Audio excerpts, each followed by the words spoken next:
ওগো আমার জানের প্রাণের স্বামী মনির বাবা, শুনছো তুমি?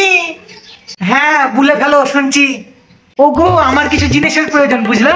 তোমাকে বলবো বলবো ভাবছি, বুলাই হচ্ছে না। তুমি তো বাড়িতেই থাকো না, কি করে বলবো? হ্যাঁ ঠিক বলেছো, আমার তো কাজ কাম নাই, সারাদিন টোটো করে ঘুরে বেড়াচ্ছি।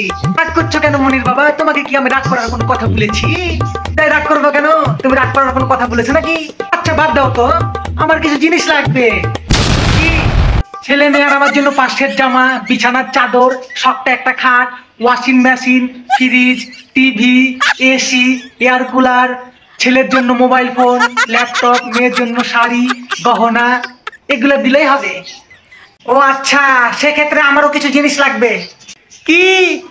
একটা বন্দুক, একটা মুখোশ, আর শহরের ব্যাংকের পুরো একটি নকশা।